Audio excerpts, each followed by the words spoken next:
Hello, everyone, and thank you for joining us on our webinar today. My name is Jordan, and I am here with Leia Swanberg.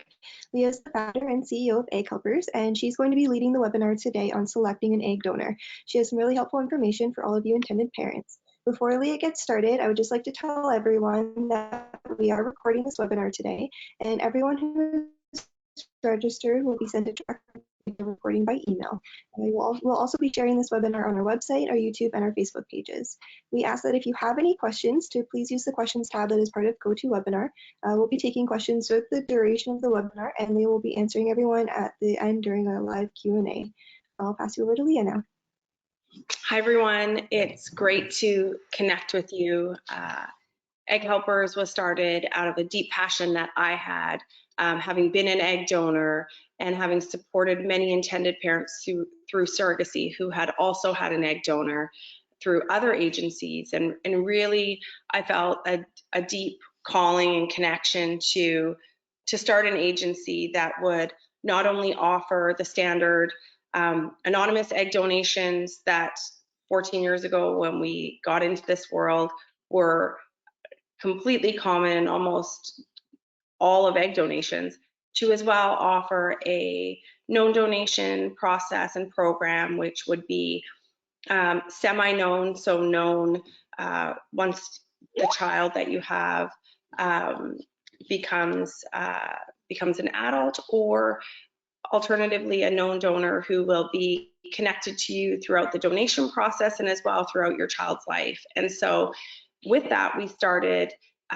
Egg Helpers with an anonymous program, which would mean that you are selecting a donor that will be known to you by a donor ID number, and you will be known to her by a donor ID number, as well as a semi-known or open ID, which would be when your child reaches the age of majority, they would be able to search for that donor either through the lawyer, through the agency, or through the fertility clinic. And then as well an open donor, which would be a donor who is connected with you throughout your entire process, and essentially either becomes a part of your family or someone that you connect with throughout your child's life in order to receive medical information, or just in order to have that sort of open connection for your child if that's something that's important to you.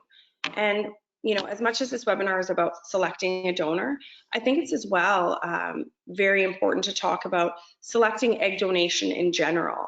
So we work with all types of clients. So whether that is a heteronormative couple that the woman has had premature ovarian failure, she has a medical condition that does not make an egg retrieval process safe for her, whether she has she's just older and the doctor sort of thinks and suggests that success would be greater with the use of an egg donor, as well as same-sex male couples who are pursuing surrogacy and egg donation as well.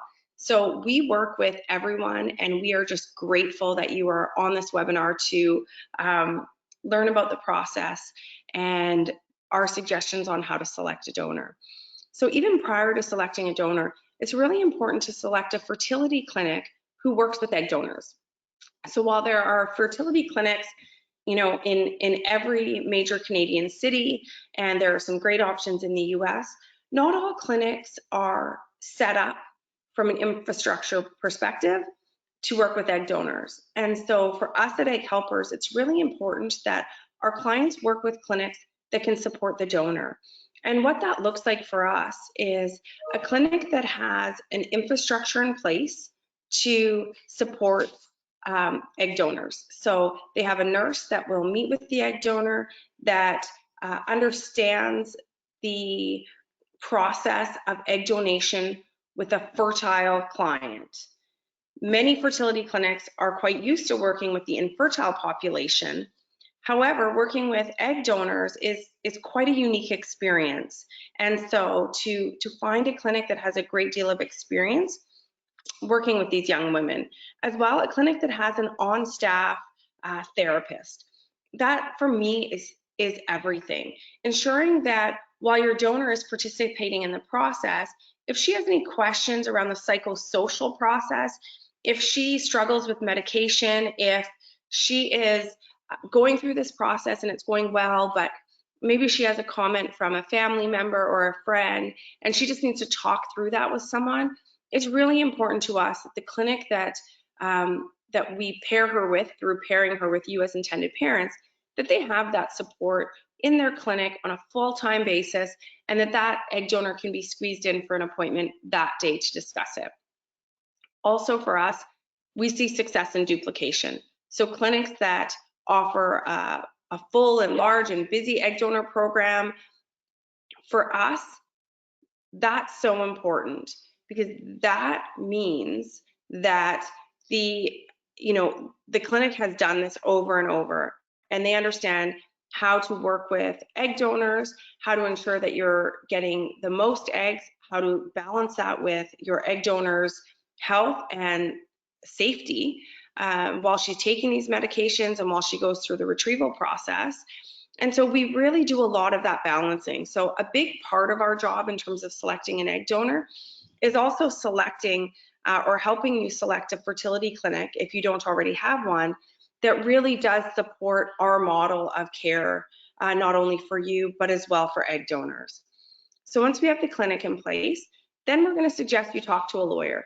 And the reason we're going to suggest you talk to a lawyer is it's important that you are comfortable with the consent forms that your fertility clinic is going to ask you to sign, that you are comfortable with the type of donation you've selected, whether that's anonymous, semi-known, or known with open ID. It is important that based on the jurisdiction or country that you live in, that you having an egg donor and you being named the parent, should you go ahead and also explore surrogacy, it is important that all of those I's are dotted and T's are crossed. So we'll refer you to a lawyer to have a free consultation to discuss that. From there, we will help you select an egg donor.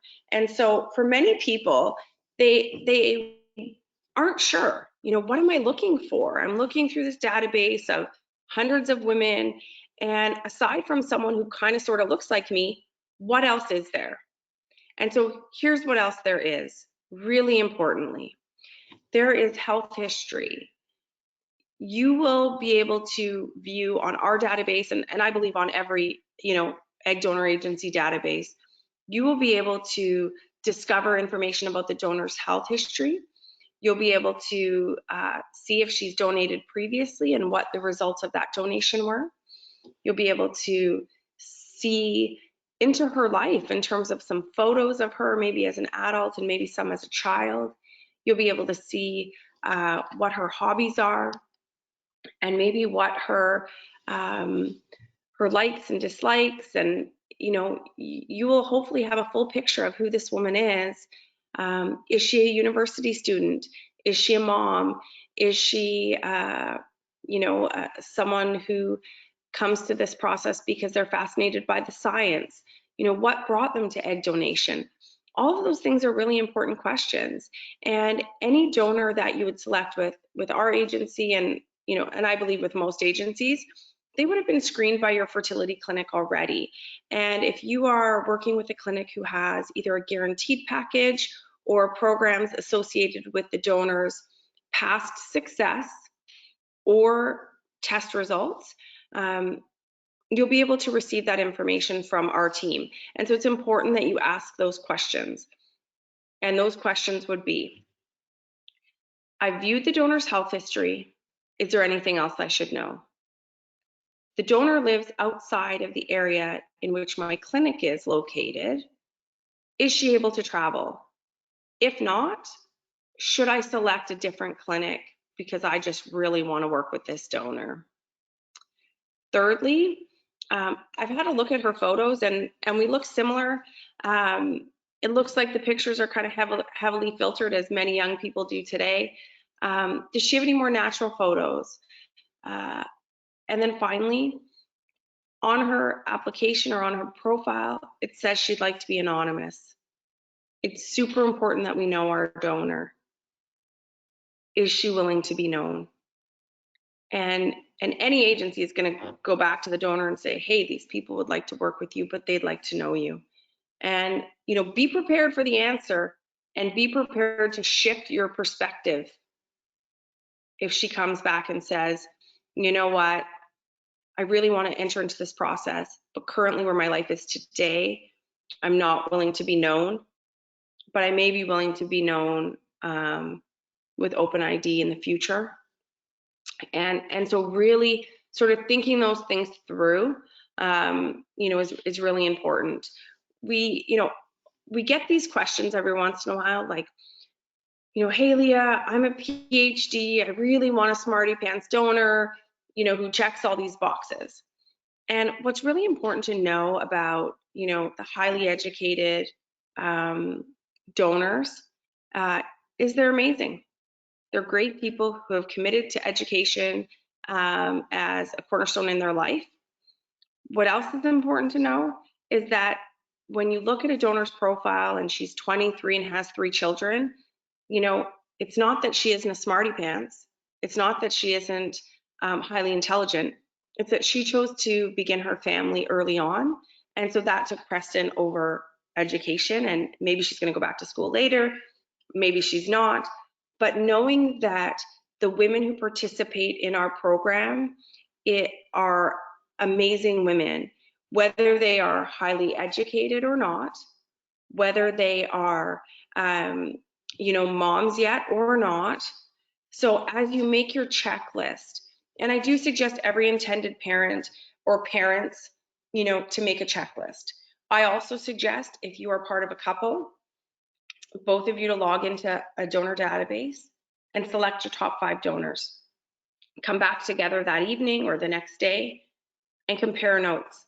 You may be surprised that you picked the same 5 donors. You may be surprised that you picked absolutely different people. And then to really have the conversation about, what you are looking for, why the donor you selected is the one you selected, and really talking through that as a couple. And, we also find this whole notion of anonymous or known, within, our clients who are married or coupled. That's often tricky because sometimes some people want privacy and sometimes people want openness. And I will tell you this, there is a huge difference between secrecy and privacy.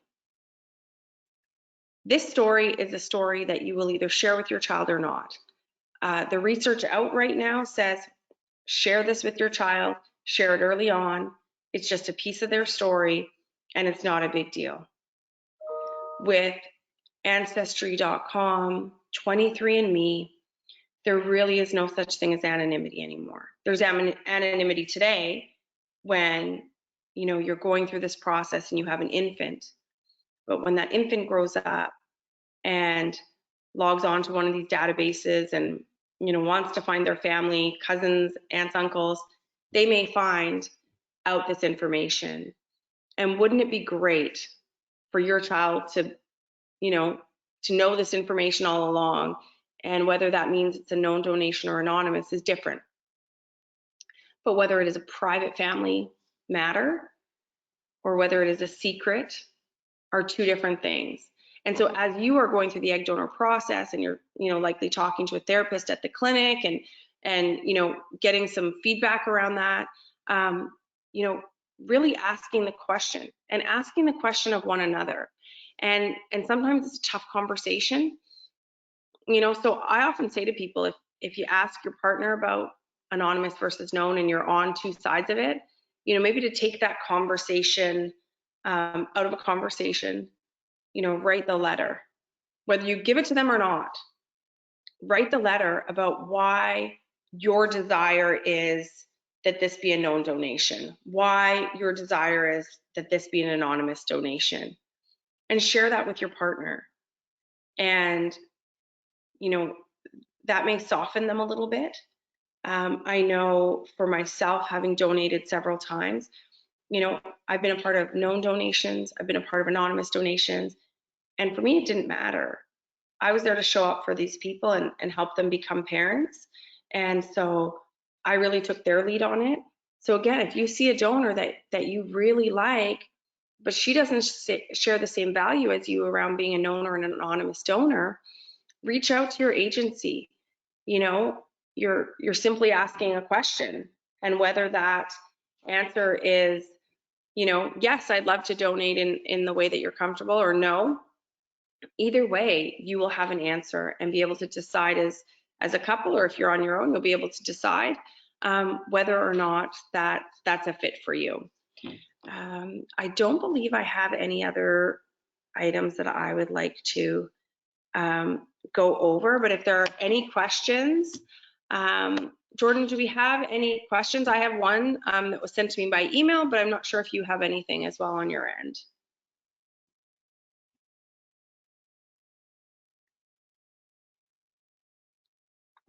Okay, that's a no. So the question I got, oh, sorry, go ahead. Oh, sorry, it just took a second. No questions at this time. Okay, the question I got was, I selected an anonymous donor last year who went through a retrieval process. I've now changed my mind and would like to turn this to a known donation. Is that possible? So my suggestion to you, John, would be to reach out to the agency that you went through with your egg donor and ask them to ask her, because there are ways to amend your legal agreement. There are ways to facilitate that connection and meeting. And I think it's great that you've had time to think about it and are willing to change your initial idea of egg donation. I think as we go through these processes, our thoughts and ideals ebb and flow and change.